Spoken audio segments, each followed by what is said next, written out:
Hello everyone, my name is Appleguy, and welcome back to the episode of Minecraft Modded Survival. In today's video, we are finally doing it, ladies and gentlemen.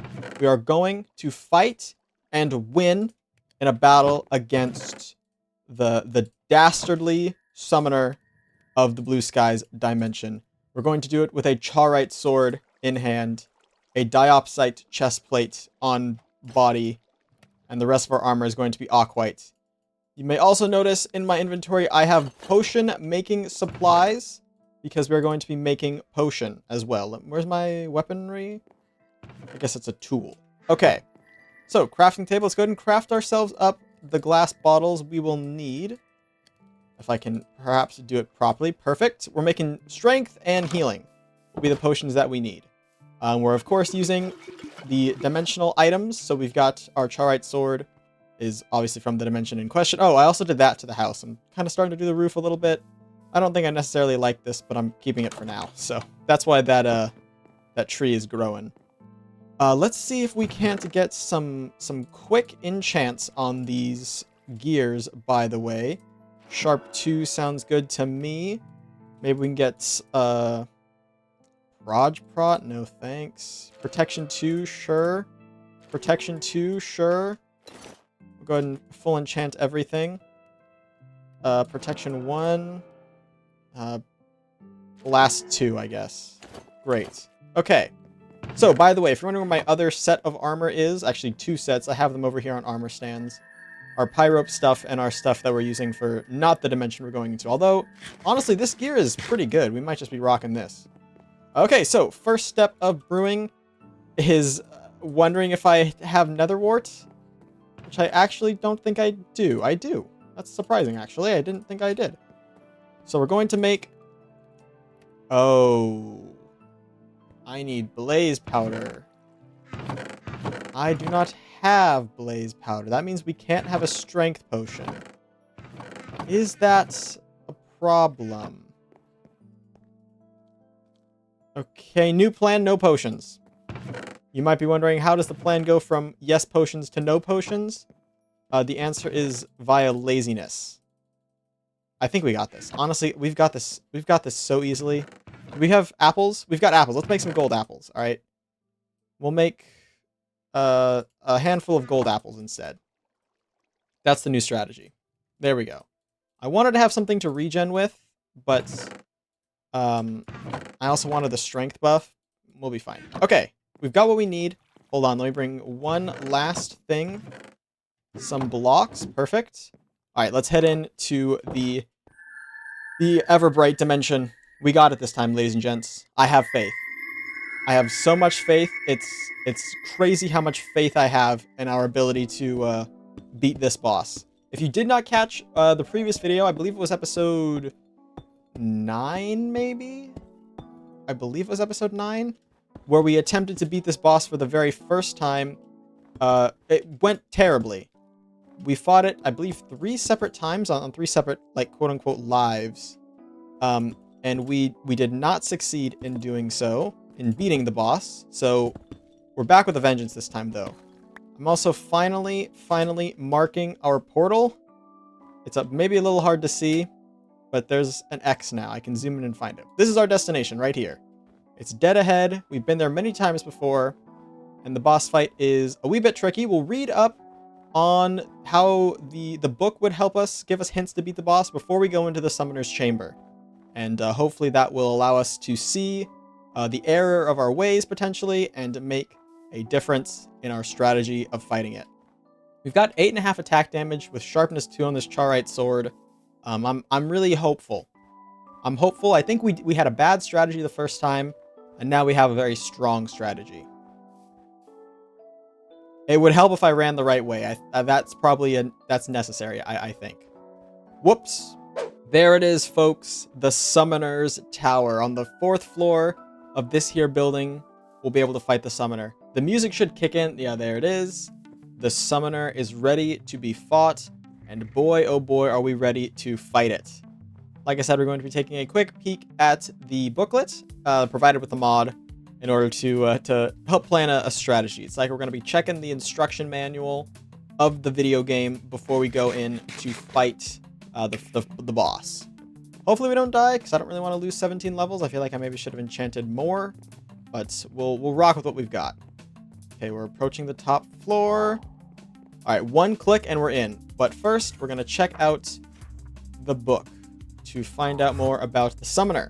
On the top of the Everbright's blinding dungeon, I got into a fight with an individual wearing a collared purple coat. He had used his magical powers to summon golems comprised of the dungeon stone.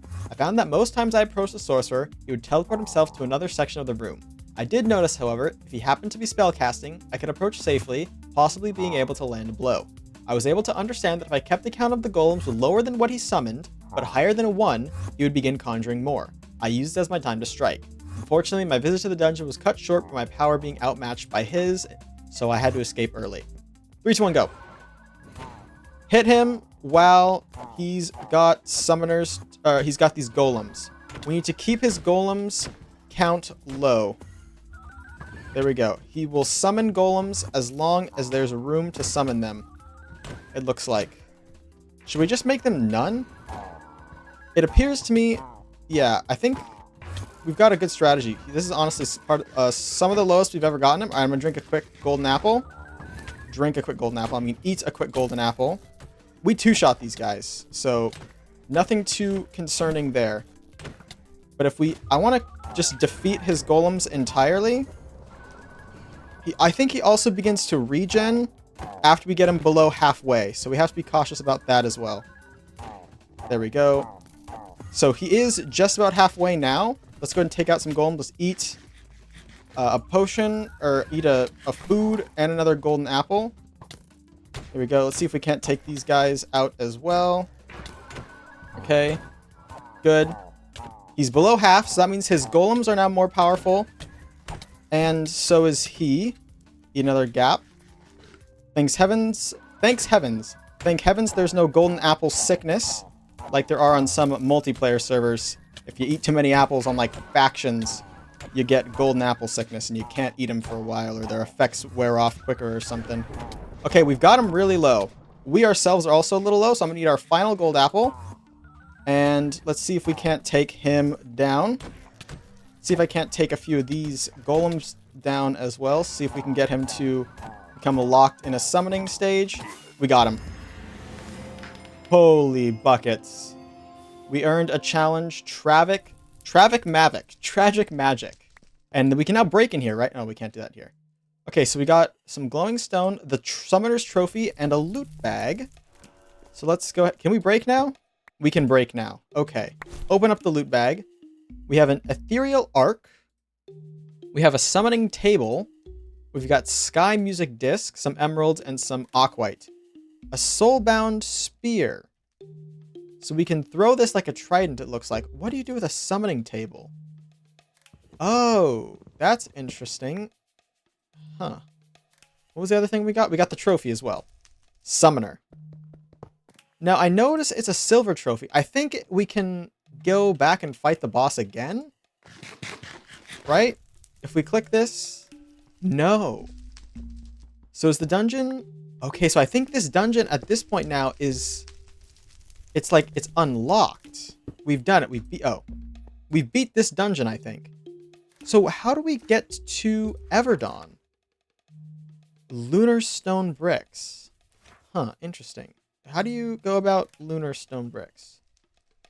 Lunar stone. Huh. What is a lunar stone brick? What does lunar stone brick look like? You get it from lunar stone, from lunar drips. Okay, so I don't know how we're going to get into that dimension. Interesting. But this is done. We've done this. We have successfully completed the challenge of beating the gosh darn summoner. After many, many episodes of trial and error, we have successfully completed it. And now we can loot it for all that it's worth, including star flares. Yeah, I guess if we wanted to break any of this... Oh, do we get to adopt the cat? That'd be cool if we got to adopt the cat. Wait, where was the cat? Oh, we can release these guys from jail as well. Sure, I guess. Why not, right? Here you go. Y'all are free. Not that I was particularly concerned with freeing you, but you're free now. There we go. Enjoy. Crazy guys. I am curious though. Is there anything else worth looting in here? Is there something in this room? Is the cat mine? The cat is still not mine. The cat will never be mine. Sad. Okay, cool. Oh, so long, kitty. The summoner is dead, unfortunately. That's unfortunate. Huh. Okay, cool. Yeah, I mean, that's what we set out to do. We got our first trophy. If we take a peek at a trophy, you can see that there are gold trophies as well. We have a silver trophy. So I don't know how can we use this in craft? We can't craft with it. I don't know how we upgrade our trophy. It might be the difficulty of the world. I feel like I remember reading that. But yeah, we have 1 out of the 4 trophies from this mod. I think there's a second dungeon somewhere in the world that we're in right now. Somewhere in this dimension, I think there's a second dungeon. It might be that. That looks interesting. No, because I see another one right there. I think it's just a tree. So we're going to have to explore more in this world as well. But of course, we also have to pay attention to... Is this the way to go back home? No. Let me see if I can't find my... There's my portal. Okay. What I was going to say is we also have to remember that we have to defeat the base game bosses as well. The Wither, the Elder Guardians, and the Ender Dragon. So we're going to have to do those at some point as well. Probably should do those sooner rather than later. We are kind of getting overpowered. I mean, honestly, we can probably take this gear in and kind of dominate the Ender Dragon right now. And actually, you know, let's do a quick test. Oh, hold on. Do you drop leather by any chance? No, you drop raw venison from the BlueSkies mod. Not to be confused with raw venison from the Twilight Forest mod, because there's also venison in that mod. But let's go ahead and enter the Twilight Forest really quickly. Like, we won't even drop off our inventory. Let's go see if we can't fight another one of the Alpha Yetis that we fought in the previous video. Because the Alpha Yetis seem to be pretty accessible. And it would give us a bit of a test to see if the gear we're using for BlueSkies is going to be applicable in the Twilight Forest as well. That could be something worth checking. Thankfully, I was able to find my portal. Big thanks to me for putting down some blocks to help me identify what I'm looking at. Here we go. We could also try out our spear, potentially. You know, we'd get a lot of stuff going. So we check the map. I don't think we've already done this one, so maybe we just pop right in here. This should be a Alpha Yeti as well. These little Yetis here, that one, for example, is not an Alpha Yeti, just a standard Yeti. But we're going to see. Okay, so I take about half a heart from this attack. Not too bad. Okay, I don't have torches, but we'll be fine. But yeah, let's see what this spear can do. Okay, so yeah, it is just like a trident, so to speak. I mean, it is literally just like a trident. I guess I wasn't close enough to spawn it. There's a lot of vanilla mobs just hanging out in here, which I'm not particularly a fan of. Okay, Alpha Yeti has spawned. How much does he take from this? A bit. Yeah, this is like a trident. I mean, this could be worth... It's like a really slow returning trident, though. I feel like a trident maybe comes back faster? I don't know. Can you please go away, kobolds? You're kobold bothering me. Alright. So yeah, it does seem like the gear from BlueSkies will hold up in fighting some of the bigger mobs as well from Twilight Forest. Is he glitched right now? He's like wicked glitched, I think. See ya. Oh, one more. 360, no scope. Let's go. Let's go. Too easy. Quick loot. Ice bombs, some fur, and another trophy. Nice. So, geez, yeah, I think the BlueSkies bosses might be trickier than the Twilight Forest ones. I don't know, we'll see. I'll consider doing, like, gear swapping. If you guys know anything about these two mods and you know how, like, compatible they are in terms of gear, feel free to let me know in the comment section. Because, like I said, I have both sets of gears on... both sets of my gear on armor stands just chilling in my bedroom. Right there. So we could totally gear swap if that's what the situation requires. But honestly, I mean, we kind of cleaned right the heck up, didn't we? We showed up, we showed out, we completed the task we had, and we've got a summoner. Ooh, I have perfectly 4 spaces here. We've got the summoner now. So let's grab a sign. I'm going to make another set of oak signs because I don't want to break my pattern that I've got going on. Here we go. And should we put it? I guess we'll put it closer to here. All right. And here we go. The Summoner from Blue Skies beat on episode 14. And just like that, ladies and gentlemen, we have started out on collecting trophies from the Blue Skies mod as well as the Twilight Forest mod. And we are able to continue with flying colors as we proceed through the series. We also finished cooking our Aquite. Nice, we've got more. This gear, ooh, it actually did take quite a bit of damage, didn't it? Man, we ought to, well, honestly, none of the enchantments are that good. So perhaps we'll just let the gear go. But yeah, ladies and gentlemen, I think I'm going to end things off here. We completed our task for the day, and it is pretty darn cool. So that's going to be all for now, ladies and gentlemen. I want to thank you all so much for watching. If you have enjoyed, please hit like and subscribe, and tell your friends about my channel if you think they would enjoy it. It means a lot to me when you guys spread my videos around. And I'll catch you guys all back here next time for my next video. Until then, as always, take care.